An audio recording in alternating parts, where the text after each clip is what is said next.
आरक्षण जो आ रहा है उसको खुशी खुशी मनाते रहिए, एंजॉय करिए जीवन, ठीक है। रखिए। सरकार के द्वारा ये लाया गया था कि जिस भी गाँव में सन 1995 से लेकर 2015 तक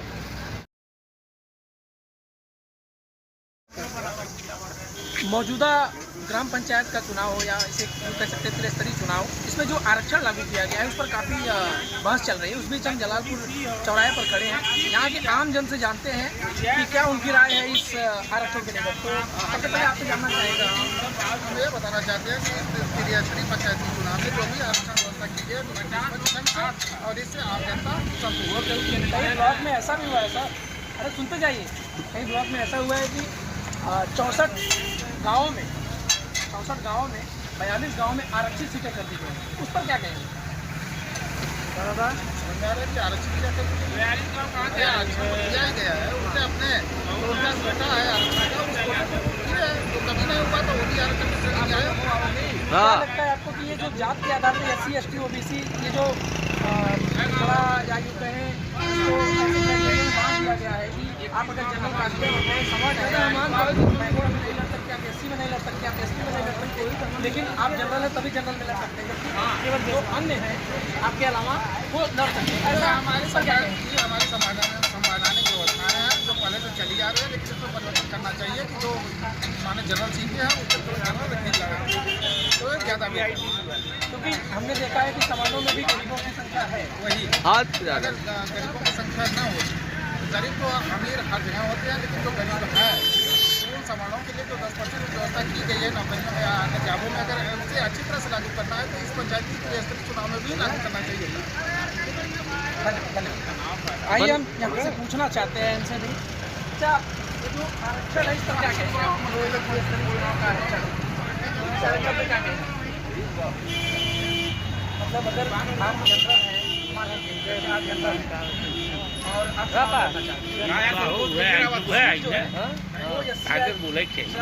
चला आप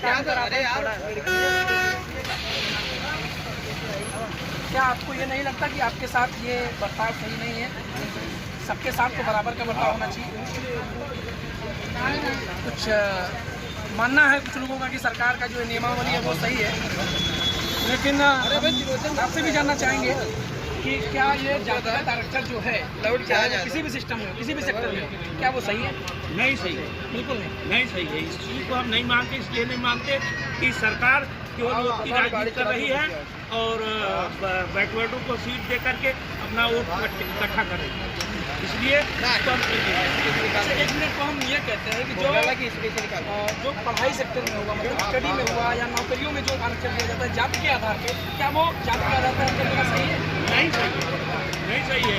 जो 10% सवर्णों को मिलता है उसको अलग मिलना चाहिए, चाहे वो प्रधानी को चुनाव इलेक्शन राजनीति से हो, चाहे नौकरी को लेकर, यही सही है। देखा जा रहा है कि नाराजगी भी इसको लेकर है कि ये जो पुरानी व्यवस्था है उसको नए भारत में लागू नहीं करना चाहिए, उसमें कुछ परिवर्तन जरूर लाना चाहिए, ऐसा यहाँ की जनता का मानना है। जो ये आरक्षण सरकार के द्वारा लागू किया गया है, ये जो सीटों का आवंटन हुआ है या यूँ कहें जो जाति के आधार पर आरक्षण मिलता आया है, उस पर क्या कहेंगे आप? देखिए भैया, ये आरक्षण जौन है इस सरकार का पूरा है सिस्टम, तो ये आम जनता को बस इसको फॉलो करना है। आप करके भी कुछ नहीं कर पाए तो जैसे समाज चल रहा है बस उसी तरफ से चलने दीजिए, किसी तरह आदमी जी खा रहा है ना, बस चलने दीजिए। बाकी आरक्षण कैसे होगा क्या होगा तो सरकार निर्धारित करिए, हमारे और आपके चाहने से कुछ होने वाला नहीं है, तो इसको जैसे हो रहा है नहीं, हमारे आपके चाहने से परिवर्तन होता है। परिवर्तन नहीं होगा भैया, आप बताइए, चाहने के लिए तो आप कब से चाह रहे हैं बताइए, लेकिन हुआ परिवर्तन? वो तो सरकारी मुद्दा हो गया ना, वो सरकार चाहेगी तभी हो पाएगा, उस पर हम और आप बहस करके कुछ नहीं होने वाला है। इसलिए आरक्षण जो आ रहा है उसको खुशी खुशी मनाते रहिए, एंजॉय करिए जीवन, ठीक है। रखिए। आरक्षण की जो क्राइटेरिया है जाति के आधार पर आरक्षण, उसके बारे में क्या कहेंगे आप? सर हमें आरक्षण समझ नहीं आता आरक्षण क्या होता है, आरक्षण जानते ही नहीं आरक्षण क्या होता है। आप जनरल हैं, OBC है, क्या है? नहीं, हम तो OBC में आते हैं। तब तो आपको पता ही होगा।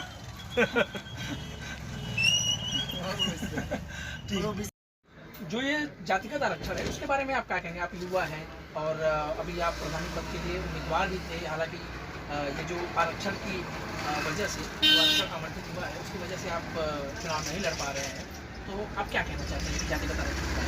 जातिगत आरक्षण देखिए जो सरकार के द्वारा नियम लाया गया था कि जिस भी गांव में सन 1995 से लेकर 2015 तक आज तक एससी या ओबीसी या जो भी नहीं हुआ था उसके आधार पे उस गांव को पहली प्राथमिकता दी जाएगी। फिलहाल माना जाए तो एक तरफ से ये सबको मौका मिला है, हमारे गांव में भी ये पहली बार मौका मिला है कि एससी कास्ट के लोगों को प्रधान बनने का सौभाग्य प्राप्त होगा।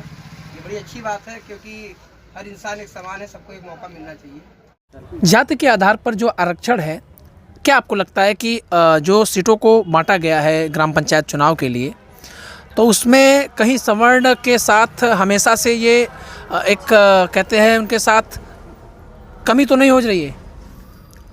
नहीं, मान लीजिए ये तो एक अलग मुद्दा है, सवर्णों के साथ या तो कोई समान वर्ग में ये जो मुद्दा रखा जाता है, ये तो मान लीजिए ये मुद्दा अलग ही मुद्दा है। लेकिन इस बार जो त्रिस्तरीय चुनाव में आरक्षण का सरकार के द्वारा जियो के आधार पर जो आरक्षण निर्धारित किया गया था, उसमें सीधा ये निर्धारित किया गया कि 1995 से लेकर 2015 के बीच में जो भी गांव आज तक ऐसा रहा हो जो कि एससी न हुआ हो या तो ओबीसी न हुआ हो, तो उस गांव को प्रथम प्राथमिकता दी जाएगी। तो ये मान लीजिए प्रथम प्राथमिकता दी जाएगी, हम मानते हैं। जब एससी का सीट होता है तो उसमें एससी लड़ता है, जनरल का सीट होता है तो उसमें जनरल काहे नहीं लड़ता? मतलब सिर्फ उसमें सवर्ण क्यों नहीं लड़ता? ये भी सवाल उठता होगा ना। ये सवाल तो है, ये सवाल हमारे समाज में काफ़ी दिनों से लोगों के दिमाग में ये जहन भी रहता है कि भाई जब एससी होता तो एससी लड़ते हैं, ओबीसी होता तो ओबीसी लड़ते हैं, और जब सामान्य सीट होती है तो उसमें सवर्णों को छोड़ के सारे लोग उसमें कूदते हैं। तो ये थोड़ा सा अटपटा चीज़ है जिसके विरोध में काफ़ी लोग रहते हैं। और एक तरह से माना जाए तो मान लीजिए मैं भी एक ओबीसी कैंडिडेट हूँ, मुझे ऐसा कुछ है नहीं कि नहीं किसी को लेके बात की है, क्योंकि हर इंसान एक समान है और समान सबका हक है। ये जो नौकरियों में आरक्षण है जाति के आधार पर, हर जगह जो जाति के आधार पर आरक्षण है, इसके जगह पे अगर आर्थिक आरक्षण होता तो क्या ये ज़्यादा अच्छा विकल्प है? आर्थिक आरक्षण अगर हम मानते हैं तो ये हमारे समाज के लिए एक बहुत बड़ी पहल हो सकती है, क्योंकि हर समाज में, हर जात में, हर वर्ग में लोग गरीब होते हैं। क्योंकि किसी यादव के घर भी गरीब हो सकते हैं, किसी ब्राह्मण के घर भी गरीब हो सकते हैं, किसी बाबू साहब के लोग भी गरीब हो सकते हैं। और एक मतलब हर जात हर वर्ग में लोग गरीबी, क्योंकि गरीबी किसी की जात वर्ग पूछ के नहीं आती है। तो आपने देखा हमारे साथ यहाँ पर युवाओं का एक जो समूह है वो ये मानता है कि जो ये जाति के आधार पर आरक्षण है उसके स्थान पर अगर आर्थिक आरक्षण हो तो ज़्यादा बेहतर हो। कैमरामैन विकास के साथ मैं शिवम उपाध्याय, ITI न्यूज़।